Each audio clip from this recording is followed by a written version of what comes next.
pas dit. Allez, vas-y. Allez. 5 kilos de chaussures. Allez, on va.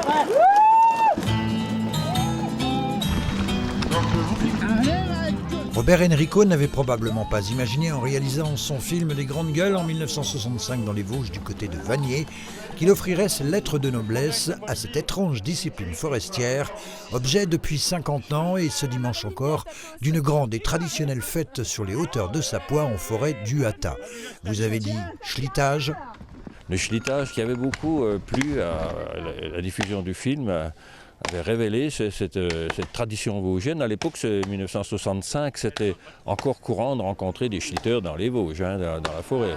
Et ils étaient des milliers de visiteurs à se rendre une fois encore à ce grand rendez-vous estival vosgien incontournable pour découvrir ou redécouvrir tous ces métiers liés au bois qui ont aujourd'hui non pas disparu, mais bel et bien évolué. Déjà, j'en fais mon métier, le bûcheron, tous les jours, toute l'année en forêt. Et puis la passion et puis l'envie de retrouver les vieux métiers d'antan qui sont sympathiques. Ouais. C'est sûr que ça a vraiment changé. L'évolution, le matériel a facilité énormément la tâche du bûcheron, mais ça reste encore très très difficile. C'est le scieur de long. Donc on fait des planches, on peut faire des liteaux, on peut faire des chevrons. Voilà, c'est les vieux métiers, quoi. On pouvait aussi, moyennant un peu de marche avec de bonnes chaussures, apercevoir différents métiers comme celui de sabotier ou bien encore...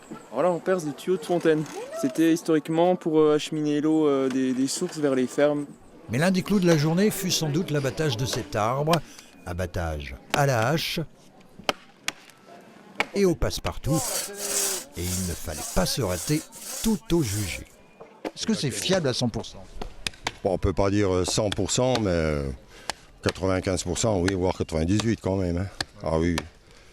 Mais enfin, il peut y avoir, on peut être en erreur par le vent, si on a un coup de vent au moment-là qui est contraire, n'importe.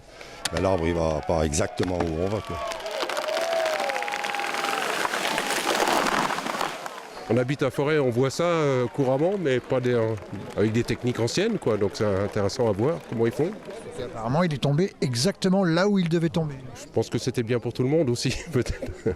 Si l'an dernier, la pluie était venue contrarier la fête lorsque le ciel est clément, ce sont plus de 5000 visiteurs qui s'y rendent, accueillis par quelques 200 bénévoles. Et en juger par le succès de ce dimanche, la prochaine édition est d'ores et déjà sur les rails.